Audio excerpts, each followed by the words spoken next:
ತೀರ್ಥಹಳ್ಳಿ ಮತ್ತು ಶಿವಮೊಗ್ಗ ಜಿಲ್ಲೆಯಲ್ಲಿ ಕ್ಯಾನ್ಸರ್ ಸಂಖ್ಯೆಯಲ್ಲಿ ಗಣನೀಯ ಹೆಚ್ಚಳ. ಜನರ ನಿರ್ಲಕ್ಷ್ಯವೇ ಜನರ ಪ್ರಾಣಕ್ಕೆ ಕುತ್ತು. ಸಿಟಿಗೆ ಹೋದ್ರೆ ನೀವು 15 ಲಕ್ಷ ಖರ್ಚು ಮಾಡುವ ಒಂದು ಚಿಕಿತ್ಸೆ ನಿಮಗೆ 1 ಲಕ್ಷದಲ್ಲಿ ಇಲ್ಲಿ ಮಾಡ್ತಾ ಇದ್ದಾರೆ. ಕರ್ನಾಟಕದಲ್ಲಿ ಯಾರು ಬೇಕಾದ್ರೂ ಬರ್ಬೋದು. ಇಲ್ಲಿ BPL ಕಾರ್ಡ್ ಇದ್ದರೆ ಫ್ರೀ ಆಗ್ತದೆ, ಬೇರೆಯವರಿಗೆ ತುಂಬಾ ಹಣ ಉಳಿತದೆ. ಇತ್ತೀಚಿನ ದಿನಗಳಲ್ಲಿ ತೀರ್ಥಹಳ್ಳಿ ತಾಲೂಕು ಮತ್ತು ಶಿವಮೊಗ್ಗ ಜಿಲ್ಲೆಯಾದ್ಯಂತ ಕ್ಯಾನ್ಸರ್ ಕಾಯಿಲೆಯಿಂದ ಬಳಲುತ್ತಿರುವವರ ಸಂಖ್ಯೆ ಹೇರಳವಾಗಿ ಹೆಚ್ಚಳವಾಗುತ್ತಿದೆ.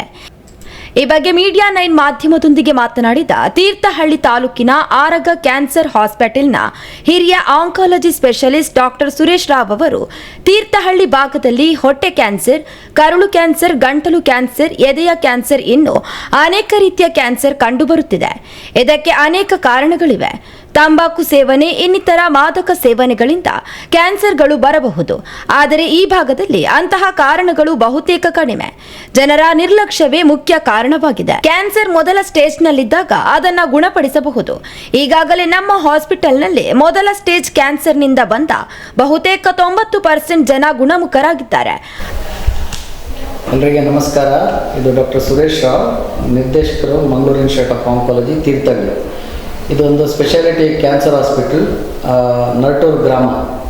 ಸೊ ಇದು ಇಡೀ ಕರ್ನಾಟಕದಲ್ಲಿ ಪಂಚಾಯತ್ ಲೆವೆಲಲ್ಲಿ ಪ್ರಥಮ ಕ್ಯಾನ್ಸರ್ ಆಸ್ಪತ್ರೆ ತೀರ್ಥಹಳ್ಳಿ ತಾಲೂಕಲ್ಲಿ. ಸೊ ನಾವೀಗ ಈ ಕ್ಯಾನ್ಸರ್ ಆಸ್ಪತ್ರೆ ಸ್ಥಾಪನೆ ಮಾಡಿ 2 ವರ್ಷ ಆಗಿದೆ. ಈ ಕ್ಯಾನ್ಸರ್ ಆಸ್ಪತ್ರೆ ಸ್ಥಾಪನೆ ಮಾಡಿ 2 ವರ್ಷ ಆಗಿದೆ. ಈಗ ನಾವು ಈ 2 ವರ್ಷದಲ್ಲಿ 150 ಕ್ಯಾನ್ಸರ್ ಶಸ್ತ್ರಚಿಕಿತ್ಸೆಯನ್ನು ಮಾಡಿರ್ತೇವೆ ಇಲ್ಲಿ ಈ ಕ್ಯಾನ್ಸರ್ ಆಸ್ಪತ್ರೆಯಲ್ಲಿ. 90% ರೋಗಿಗಳು BPL ಕಾರ್ಡನ್ನು ಹೊಂದಿದವರು. ಅವರು ಈ ಕ್ಯಾನ್ಸರ್ ಚಿಕಿತ್ಸೆ ಯಾವ ಖರ್ಚು, ಯಾವ ವೆಚ್ಚ ಇಲ್ಲದೆ ಮಾಡಿದ್ದಾರೆ. ಅವರಿಗೆ ಈ ಆಯುಷ್ಮಾನ್ ಭಾರತ್ ಸ್ಕೀಮಲ್ಲಿ ಶಸ್ತ್ರಚಿಕಿತ್ಸೆ, ರೇಡಿಯೇಷನ್, ಕಿಮೊಥೆರಪಿ ಮತ್ತು ಉಳಿಲಿಕ್ಕೆ ವ್ಯವಸ್ಥೆ ಮತ್ತು ಊಟದ ವ್ಯವಸ್ಥೆ ಈ ಆಸ್ಪತ್ರೆಯಲ್ಲಿ ನಡೆಯಲಾಗುತ್ತದೆ. ಈ ಕ್ಯಾನ್ಸರ್ ಕಾಯಿಲೆ ನಮ್ಮ ತೀರ್ಥಹಳ್ಳಿ ತಾಲೂಕಲ್ಲಿ ಮತ್ತು ಶಿವಮೊಗ್ಗ ಡಿಸ್ಟ್ರಿಕ್ಟಲ್ಲಿ ಅಂತ ಹೇಳ್ಬೋದು 1 ಲಕ್ಷ ಜನರಲ್ಲಿ 1,000 ಜನರಿಗೆ ಕ್ಯಾನ್ಸರ್ ಇರ್ತದೆ. ಅದು ಸ್ಟ್ಯಾಟಿಸ್ಟಿಕ್ಸ್ ಇಡೀ ಭಾರತದಲ್ಲಿ. ಈಗ ತೀರ್ಥಹಳ್ಳಿಯಲ್ಲಿ ನಾನು ಬರುವಾಗ ಆ್ಯಕ್ಚುಲಿ ನಾನು ಎಣಿಸಿದ್ದು ಈ ಗ್ರಾಮದಲ್ಲಿ, ಈ ತಾಲೂಕಲ್ಲಿ ಬಾಯಿಯ ಕ್ಯಾನ್ಸರ್, ಗಂಟಲು ಕ್ಯಾನ್ಸರ್, ಅನ್ನನಾಳ ಕ್ಯಾನ್ಸರ್ ಜಾಸ್ತಿ ಇರ್ತದೆ. ಮತ್ತು ಗರ್ಭಕೋಶದ ಹೊರದ್ವಾರ, ಸರ್ವೈಕಲ್ ಕ್ಯಾನ್ಸರ್ ಅಂತ ಹೇಳೋದು. ಇದು ಯೂಶಲಿ ಗ್ರಾಮಾಂತರ ಪ್ರದೇಶದಲ್ಲಿ ಇರುವಂಥ ಕ್ಯಾನ್ಸರ್, ಹ್ಯಾಬಿಟ್ ರಿಲೇಟೆಡ್ ಅಂತ ಹೇಳೋದು ನಾವು. ಆಲ್ಕೋಹಾಲ್ ಮತ್ತು ತಂಬಾಕು ತಿನ್ನೋದು, ಗುಟ್ಕಾ ತಿನ್ನೋದು, ಈ ಹವ್ಯಾಸಗಳಿಂದ ಕ್ಯಾನ್ಸರ್ ಬರುವಂಥದ್ದು. ಆದರೆ ನಾನಿಲ್ಲಿ ಬಂದ ಮೇಲೆ ಈಗ 2 ವರ್ಷದಲ್ಲಿ ತೀರ್ಥಹಳ್ಳಿಯಲ್ಲಿ ನೋಡೋದು ಅಂಥ ಕ್ಯಾನ್ಸರ್ಗಳು ಕಡಿಮೆ. ಮೆಜಾರಿಟಿ ನಾನು ಕ್ಯಾನ್ಸರ್ ನೋಡೋದು ಹೆಂಗಸರಲ್ಲಿ ಸ್ತನದ ಕ್ಯಾನ್ಸರ್, ದೊಡ್ಡ ಕರಳಿನ ಕ್ಯಾನ್ಸರ್, ಮತ್ತು ಪ್ಯಾನ್ಕ್ರಿಯಾಸ್ ಅಂತ ಹೇಳ್ತೇವೆ ಅದರ ಕ್ಯಾನ್ಸರ್, ಲಿವರ್ ಕ್ಯಾನ್ಸರ್ ಮತ್ತು ಹೊಟ್ಟೆ ಕ್ಯಾನ್ಸರ್. ಸೊ ಈ ಕ್ಯಾನ್ಸರ್ಗಳು ಯೂಶ್ವಲಿ ಸಿಟಿಯಲ್ಲಿ, ಅಂದರೆ ಗ್ರಾಮೀಣ ಪ್ರದೇಶದಲ್ಲಲ್ಲ, ಸಿಟಿಯಲ್ಲಿ ಬೆಳೆಯುವಂಥ ಕ್ಯಾನ್ಸರ್. ಹ್ಯಾಬಿಟ್ ಅಂದರೆ ಫ್ಯಾಟ್ ಇರುವವರು ಮತ್ತು ಕಮ್ಮಿ ಮಕ್ಕಳು ಇರುವವರಿಗೆ ಸ್ತನದ ಕ್ಯಾನ್ಸರ್ ಬರುವುದು, ಇದೆಲ್ಲ ಇರುವಂಥದ್ದು. ಆದರೆ ತೀರ್ಥಹಳ್ಳಿಯಲ್ಲಿ ಇಂಥ ಪ್ಯಾಟರ್ನ್ ಇದೆ. ಇದು ಆ್ಯಕ್ಚುಲಿ ಒಳ್ಳೆಯದಲ್ಲ. ಯಾಕಂದರೆ ಈ ಕ್ಯಾನ್ಸರ್ಗಳು ಗುಣ ಮಾಡೋದು ಕಷ್ಟ. ಮತ್ತು ಇಲ್ಲಿ ಮೋಸ್ಟ್ ಜನರು ಕ್ಯಾನ್ಸರ್ ಬಂದ ಮೇಲೆ 3ನೇ ಅಥವಾ 4ನೇ ಹಂತದಲ್ಲಿ ಬರೆಯೋದು. ಅದು ಯಾಕಂದರೆ ಅವರಿಗೆ ಒಂದು ಅರಿವು ಕಡಿಮೆ, ಕ್ಯಾನ್ಸರ್ ಬಗ್ಗೆ ನಾಲೆಜ್ ಇಲ್ಲ. ಇನ್ನೊಂದು, ಕ್ಯಾನ್ಸರ್ ಬಂದ ಮೇಲೆ ಕೂಡ, ಸಿಂಪ್ಟಮ್ಸ್ ಬಂದ ಮೇಲೆ ಅಟ್ಲೀಸ್ಟ್ 6 ತಿಂಗಳು ಅವರು ಕಾಯ್ತಾರೆ ಹಾಸ್ಪಿಟ್ಲಿಗೆ ಬರೋ ಮುಂಚೆ. ಇನ್ನೊಂದು, ಯಾಕೆ ಇದು ಮಾಡ್ತಾ ಇದ್ದಾರೆ ಅಂಥೇಳಿ ನಾವೊಂದು ಸರ್ವೆ ಮಾಡಿದ್ದೇವೆ ತೀರ್ಥಹಳ್ಳಿಯಲ್ಲಿ. ಜನರ ಹತ್ರ ಕೇಳಿ, ಯಾಕೆ ನೀವು ಲೇಟ್ ಮಾಡ್ತೀರಿ, ಏನು ಸಮಸ್ಯೆ, ನಿಮಗೆ ಅರಿವು ಕಡಿಮೆ ಇದೆ, ಹೀಗೆ ಒಂದು 12 ಪ್ರಶ್ನೆಗಳನ್ನು ಕೇಳಿದೆ. ನಮಗೆ ಅದರ ಆ ಸರ್ವೇದಲ್ಲಿ ನಮಗೇನು ಗೊತ್ತಾಗಿದೆ ಅಂದರೆ 3 ದೊಡ್ಡ ಕಾರಣ ಜನರು ಯಾಕೆ ಲೇಟ್ ಬರ್ತಾರೆ ಅಂತೇಳಿ. ಒಂದು, ಈ ಕಾಯಿಲೆ ಬಗ್ಗೆ ಭಯ. ಇನ್ನೊಂದು, ಖರ್ಚು ಎಷ್ಟಾಗ್ಬೋದು ಅಂತೇಳಿ ಅದೊಂದು ಭಯ. ಇನ್ನೊಂದು, ಡಿಸ್ಟೆನ್ಸ್, ನಾವು ದೂರ ಟ್ರಾವೆಲ್ ಮಾಡಬೇಕು, ನಾವು ಮಂಗಳೂರಿಗೆ ಹೋಗಬೇಕು, ಶಿವಮೊಗ್ಗಕ್ಕೆ ಹೋಗ್ಬೇಕು ಅಂತೇಳಿ. ಈ 3 ದೊಡ್ಡ ಕಾರಣಗಳು ಕ್ಯಾನ್ಸರಿಗೆ ಚಿಕಿತ್ಸೆ ಮಾಡದೇ ಇರುವಂಥದ್ದು. ಆದರೆ ಈಗ ತೀರ್ಥಹಳ್ಳಿ ನಾವು ಹಾಸ್ಪಿಟಲ್ ಸ್ಟಾರ್ಟ್ ಮಾಡಿದ ಮೇಲೆ ನಾವು ನೋಡಿದ್ದೇವೆ, ಒಂದು ಅಟ್ಲೀಸ್ಟ್ 10% ರೋಗಿಗಳು ಬೇಗ ಬರ್ತಾ ಇದ್ದಾರೆ. ಯಾಕಂದರೆ ಆಸ್ಪತ್ರೆ ಹತ್ತಿರ ಇದೆ, ದೂರ ಹೋಗಬೇಕಂತಿಲ್ಲ. ಈಗ ಮಂಗಳೂರಿಗೆ ಹೋಗಬೇಕು, ಶಿವಮೊಗ್ಗ ಹೋಗಬೇಕಂದ್ರೆ ಅವ್ರಿಗೆ ಭಯ ಆಗ್ತದೆ, ಖರ್ಚಾಗ್ತದೆ, ಅಲ್ಲಿ ಯಾರ ಪರಿಚಯ ಇರೋದಿಲ್ಲ. ಈಗ ಸಪೋಸ್ ಕೋಣಂದೂರಿಂದ ಇಲ್ಲಿ ಬರಬೇಕು, ಕಮ್ಮಡಿಯಿಂದ ಇಲ್ಲಿ ಬರಬೇಕು, ಒಂದು 30 ಕಿಲೋಮೀಟ್ರ್, ಹೊಸದುರ್ಗದಿಂದ ಇಲ್ಲಿ ಬರಬೇಕು, ಸೊ ತುಂಬ ಮಂದಿ ಈಗ ಸ್ವಲ್ಪ ಬೇಗ ಸ್ಟೇಜಲ್ಲಿ ಒಂದು ಅಟ್ಲೀಸ್ಟ್ 15% ಬೇಗ ಸ್ಟೇಜಲ್ಲಿ ಬರ್ತಾರೆ. ಈಗ ಅದು ಕ್ಯಾನ್ಸರ್ ಮುಕ್ತ ಹೋಗೋದು ಸ್ಟೇಜ್ ಪ್ರಕಾರ. ಸೊ ಫಸ್ಟ್ ಸೆಕೆಂಡ್ ಸ್ಟೇಜಲ್ಲಿ ಆಲ್ಮೋಸ್ಟ್ 90% ಗುಣಮುಖ ಆಗ್ತಾರೆ. ಇಲ್ಲಿ ತೀರ್ಥಹಳ್ಳಿಯಲ್ಲಿ ನಾವು ಈಗ ತಿಂಗಳಿಗೆ ಒಂದು 60 ಹೊಸ ರೋಗಿಗಳನ್ನು ನೋಡಿದ್ದೇವೆ. ಅಂದರೆ ಈಗ ವರ್ಷಕ್ಕೆ 700 ರೋಗಿಗಳನ್ನು ನೋಡ್ತೇವೆ ನಾವು, ಹೊಸ ಕ್ಯಾನ್ಸರ್ ರೋಗಿಗಳನ್ನು ತೀರ್ಥಹಳ್ಳಿಯಲ್ಲಿ.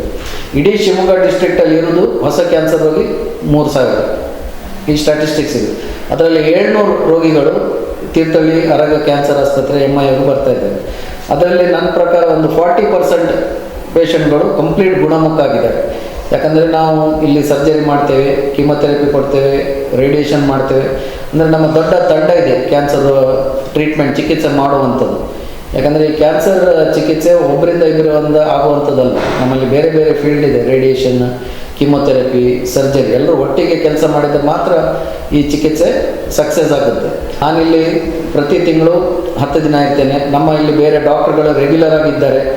ಅದು ಏನಿದ್ರು, ಮಂಗಳೂರಲ್ಲಿದ್ದರು, ಮಣಿಪಾಲಿದ್ದರು, ಉಡುಪಿ ನಮ್ಮ ಆಸ್ಪತ್ರೆಯಲ್ಲಿದ್ದರು, ಯಾವ ಹೊಸ ಪೇಷಂಟ್ ರೋಗಿ ಬಂದ ಕೂಡ ನಮ್ಮ ಎಲ್ಲ 15 ಡಾಕ್ಟರ್ಗಳು ಸೇರ್ತಾರೆ. ಈ ರೋಗಿಗೆ ಏನು ಮಾಡಬೇಕಂತೇಳಿ ಅದರ ಪ್ರಕಾರ ನಾವು ಚಿಕಿತ್ಸೆ ಮಾಡ್ತೇವೆ. ಹಾಗೆ ನಮ್ಮ ಅದರಿಂದ ಮಂಗಳೂರಲ್ಲಿ ನಮ್ಗೆ ಏನು ಸಕ್ಸಸ್ ಬರ್ತದೆ ಅದೇ ತೀರ್ಥಹಳ್ಳಿಯಲ್ಲಿ ಬರ್ತದೆ, ಯಾವ ವ್ಯತ್ಯಾಸ ಇರೋದಿಲ್ಲ.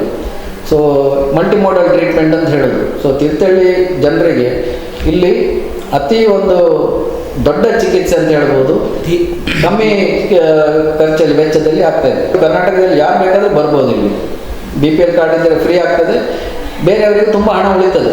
ಯಾಕಂದ್ರೆ ನಮಗೆ ಇಲ್ಲಿ ಚಿಕಿತ್ಸೆ ಮಾಡುವ ಡಾಕ್ಟ್ರು ಮಿನಿಮಮ್ 15 ವರ್ಷ ಕ್ಯಾನ್ಸರಲ್ಲಿ ಕೆಲಸ ಮಾಡಬೇಕು. ಅವರನ್ನು ಮಾತ್ರ ನಾವು ಇಲ್ಲಿ ತೀರ್ಥಹಳ್ಳಿಗೆ ತಗೊಳ್ಳುವಂಥದ್ದು. ಯಾಕಂದರೆ ನಮಗೆ ಸಕ್ಸಸ್ ಒಳ್ಳೆಯದು ಬೇಕು, ಒಳ್ಳೆಯ ಚಿಕಿತ್ಸೆ ಆಗಬೇಕಂತ. ಸೊ ಇಲ್ಲಿ ನಮ್ಮ ಡಾಕ್ಟ್ರುಗಳು ಕೂಡ ತುಂಬ ಒಂದು ಎಕ್ಸ್ಪೀರಿಯೆನ್ಸ್ ಇದ್ದವರು. ಸೊ ಆಪ್ರೇಷನ್ ಮಾಡೋ ಡಾಕ್ಟ್ರು ಒಂದು 15 ವರ್ಷ ಎಕ್ಸ್ಪೀರಿಯೆನ್ಸ್ ಇದ್ದವರು ಮಿನಿಮಮ್ ತೀರ್ಥಹಳ್ಳಿಗೆ ಚಿಕಿತ್ಸೆ ಸರ್ಜರಿ ಮಾಡಬೇಕಾದ್ರೆ 15 ವರ್ಷ ನೀವು ಕ್ಯಾನ್ಸರಲ್ಲಿ ಕೆಲಸ ಮಾಡಿರಬೇಕು. ಈ ಡಾಕ್ಟ್ರುಗಳಿಗೆ ಏನಂದರೆ ನಾವು ಪೇಷಂಟ್ ನೋಡ್ತಾ ನಾವು ಕಲಿಯೋದು. ಎಷ್ಟೇ ಕಲಿತರು ನೀವು ನೋಡಿದಾಗೆ ಕಲಿತೀರಿ. ಅವ್ರ ಶಸ್ತ್ರಚಿಕಿತ್ಸೆ ಜಾಸ್ತಿ ಮಾಡಿದರೆ ನೀವು ಒಳ್ಳೆಯ ಶಸ್ತ್ರಚಿಕಿತ್ಸೆ ಆಗಿ ನೀವು ಮಾಡ್ಬೋದು. ಹಾಗೆ ನಾವು ಮಿನಿಮಮ್ 15 ವರ್ಷ ನಿಮಗೆ ಎಕ್ಸ್ಪೀರಿಯೆನ್ಸ್ ಇದ್ದವರಿಗೆ ಮಾತ್ರ ನಾವು ಇಲ್ಲಿ ತೀರ್ಥಹಳ್ಳಿಯಲ್ಲಿ ನಾವು ಕೆಲಸ ಮಾಡಲಿಕ್ಕೆ ಒಂದು ಆಪರ್ಚುನಿಟಿ ಕೊಟ್ಟಿದ್ದೇವೆ. ಆದ್ದರಿಂದ ಇಲ್ಲಿಯ ರೋಗಿಗಳಿಗೆ ನಿಜವಾಗಿ ನೀವು ಸಿಟಿಗೆ ಹೋದರೆ ನೀವು 15 ಲಕ್ಷ ಖರ್ಚು ಮಾಡುವ ಒಂದು ಚಿಕಿತ್ಸೆ ನಿಮಗೆ 1 ಲಕ್ಷದಲ್ಲಿ ಇಲ್ಲಿ ಮಾಡ್ತಾ ಇದ್ದಾರೆ. ಆದರೆ ನೀವು ಒಳ್ಳೆಯ ಚಿಕಿತ್ಸೆ ಕೊಟ್ಟು ಕರೆಕ್ಟಾಗಿ ಮಾಡಿದರೆ ಫಸ್ಟ್ ಮತ್ತು ಸೆಕೆಂಡ್ ಸ್ಟೇಜಲ್ಲಿ 2 ಲಕ್ಷ 3 ಲಕ್ಷ ಒಳಗೆ ಕಂಪ್ಲೀಟ್ ಕ್ಯಾನ್ಸರನ್ನು ಗುಣ ಮಾಡ್ಬೋದು. ಅಂದರೆ ಕ್ಯಾನ್ಸರ್ ಬಂದ ಮೇಲೆ ನಾವು ಅದರ ಹಂತ ನೋಡ್ತೇವೆ, ಯಾವ ಸ್ಟೇಜಲ್ಲಿದೆ, ಅದರ ಚಿಕಿತ್ಸೆ ಏನು ಎಲ್ಲ ಡಿಸ್ಕಸ್ ಮಾಡಿ. ಯಾಕಂದರೆ ಯಾವುದಾದ್ರು ಒಂದು ಚಿಕಿತ್ಸೆ ಮಾಡಿದ ಮೇಲೆ ಮತ್ತೆ ನಾವು ಹೆಜ್ಜೆ ಹಿಂದೆ ಹಾಕ್ಲಿಕ್ಕೆ ಆಗೋದಿಲ್ಲ. ಸೊ ಚಿಕಿತ್ಸೆ ಮಾಡುವಾಗ ನಾವು ಅದರ ಸ್ಟೇಜ್, ಅದರ ಪ್ರಮಾಣ ಎಲ್ಲ ನೋಡಿ ನಾವು ಪ್ಲ್ಯಾನ್ ಮಾಡ್ತೇವೆ. ಸೊ ನಾವೀಗ ಒಂದು ಚಿಕಿತ್ಸೆ ಮಾಡಬೇಕು, ನಮ್ಮೊಂದು ಸ್ಪೆಷಲಿಸ್ಟ್ ಬೇಕು. ನಮ್ಮ ಗ್ರೂಪಲ್ಲಿ 15 ಮಂದಿ ಇದ್ದಾರೆ, ಅವರಿಗೆ ಈ ಕಾಯಿಲೆ ಬಗ್ಗೆ ಕಂಪ್ಲೀಟ್ ಗೊತ್ತಿರ್ತದೆ. ಅವರನ್ನು ಕರೆಸ್ತೇವೆ ನಾವು. ಅಂದರೆ 15 ನಮಗೆ 5 ದಿನ ಟೈಮ್ ಇದೆ. ಅವ್ರಿಗೆ ಹೇಳ್ತೇವೆ ಈ ದಿನ ನಾವು ಈ ಚಿಕಿತ್ಸೆ ಮಾಡ್ತಾ ಇದ್ದೇವೆ ಅಂತೇಳಿ. ಅವರ ಎಕ್ಸ್ಪರ್ಟೀಸ್ ನಮಗೆ ಬೇಕಾದರೆ, ಬೇಗ ಇಲ್ಲದಿದ್ದರೆ ನಾವು ಇಲ್ಲೇ ಮಾಡ್ತೇವೆ. ಅವ್ರು ಬೇಕಾದರೆ ಅವ್ರು ಬರ್ತಾರೆ, ಇಮಿಡಿಯೇಟ್ಲಿ ಬರ್ತಾರೆ. ಅವ್ರು ಶಸ್ತ್ರಚಿಕಿತ್ಸೆ ಏನಾದರೂ ಬೇಕಾದರೆ ಅವ್ರು ಮಾಡಿ ಹೋಗ್ತಾರೆ. ಸೊ ಅದೊಂದು ಸ್ಕೀಮ್ ಮಾಡಿದ್ದು ನಾವು. ಒಂದು ₹1 ಕೊಟ್ಟರೆ ದಿನಕ್ಕೆ 3 ಲಕ್ಷ ನಾನು ಟ್ರೀಟ್ಮೆಂಟ್ ನಾವು ಫ್ರೀ ಮಾಡ್ತೇವೆ ಅಂತೇಳಿ. ಅಂದರೆ ವರ್ಷಕ್ಕೆ ₹360 ಕೊಡ್ತೇವೆ ಅಂತೇಳಿ ನಾವು ಹೇಳಿದ್ದು. ಆದರೆ ನಾವು 1 ವರ್ಷ ನೋಡಿದ್ದೇವೆ, ಯಾರು ಜನರು ಸ್ಪಂದಿಸಲಿಲ್ಲ ಅದಕ್ಕೆ. ಆ ಸ್ಕೀಮ್ನನ್ನು ಕ್ಯಾನ್ಸಲ್ ಮಾಡಿದ್ದೇವೆ ನಾವು. ಯಾಕಂದರೆ ಆ್ಯಕ್ಚುಲಿ ₹1 ಅಂದರೆ ತುಂಬ ಸುಲಭ ಜನರಿಗೆ. ಅಷ್ಟು ಹೇಳಿ ಕೂಡ ನಮ್ಮ ಜನರು ಇಲ್ಲಿ ಅಂತ ಹೇಳಿಲ್ಲ, ತೀರ್ಥಹಳ್ಳಿ ಅಂತ ಹೇಳಿಲ್ಲ, ಮಂಗಳೂರಲ್ಲಿ ಎಲ್ಲ ಕಡೆ ನಾವು ಕೇವಲ ₹1ಗೆ 3 ಲಕ್ಷ ಕ್ಯಾನ್ಸರ್ ಟ್ರೀಟ್ಮೆಂಟ್ ಫ್ರೀ ಮಾಡ್ತೇವೆ ಅಂತ ಹೇಳಿದೆ. ಮುಂದೇನಾದ್ರು ಅದು ಆಫರ್ ಬಿಡ್ತೀರಾ? ಅದು ಆಫರ್ ಬಿಡಲಿಕ್ಕೆ ನಮಗೆ ಅಂದರೆ ನಾವು ಒಂದು ಆಪರ್ಚುನಿಟಿ ಕೊಟ್ಟಿದ್ದೇವೆ. ಆ್ಯಕ್ಚುಲಿ ಅದು ನಮಗೆ ಟೋಟಲ್ ಆ್ಯಕ್ಚುಲಿ ಲಾಸ್ ಆಗ್ತದೆ. ಯಾಕಂದರೆ ಇನ್ಶೂರೆನ್ಸ್ ಕಂಪನಿಯವರು ನಿಮಗೆ 3 ಲಕ್ಷ ಬೇಕಾದರೆ 10,000 ತಗೊಳ್ತಾರೆ. 10 ಲಕ್ಷ ಬೇಕಾದರೆ ನಿಮಗೆ 70,000 ಕಟ್ಟಬೇಕು. ಮತ್ತು ಏಜ್ ಪ್ರಕಾರ ಇರ್ತದೆ. ನಾವು ಅದೆಲ್ಲ ಬೇಡ ಅಂತೇಳಿ ಒಂದು ಸರ್ತಿ ನಾವು ₹1 ಕೊಡುವ ಅಂತ ಹೇಳಿದೆ. ಬಟ್ ಅದು ಪುನಃ ನಾವು ತರೋದು ಮಾಡಿದವರಿಗೆ ನಾವು ಕಂಟಿನ್ಯೂ ಮಾಡ್ತೇವೆ. ಒಂದು 10,000 ಜನದಲ್ಲಿ ನಾವು ಹೋದ್ರಲ್ಲಿ ಒಂದು 2,000 ಜನ ಆ ಸ್ಕೀಮಿಗೆ ನಮ್ಮ ಸ್ಟಾಫ್ ಎಲ್ಲ ಮಾಡಿದ್ದಾರೆ. ಅಂದರೆ ಕ್ಯಾನ್ಸರ್ ಬಗ್ಗೆ ಅರಿವಿದ್ದವರೆಲ್ಲ ಮಾಡಿದ್ದಾರೆ, ಯಾಕಂದರೆ ಅವ್ರಿಗೆ ಪ್ರೊಟೆಕ್ಷನ್ ಅದು. ಆದರೆ ಬೇರೆಯವರು ಮಾಡಲಿಲ್ಲ. ಮಾಡಿದವರು ತುಂಬ ಹೊರಗಿನವರು ಕೂಡ ಇದ್ದಾರೆ, ಅವರಿಗೆ ನಾವು ಕಂಟಿನ್ಯೂ ಮಾಡ್ತೇವೆ. ಅಂದರೆ ಒಂದು ಅರಿವು ಮತ್ತು ಹೆಲ್ತ್ ಬಗ್ಗೆ ಎಷ್ಟು ಕಮ್ಮಿ ಇದೆ ಅಂತೇಳಿ ₹1 ಕೊಡಲಿಕ್ಕೆ ರೆಡಿ ಇಲ್ಲ.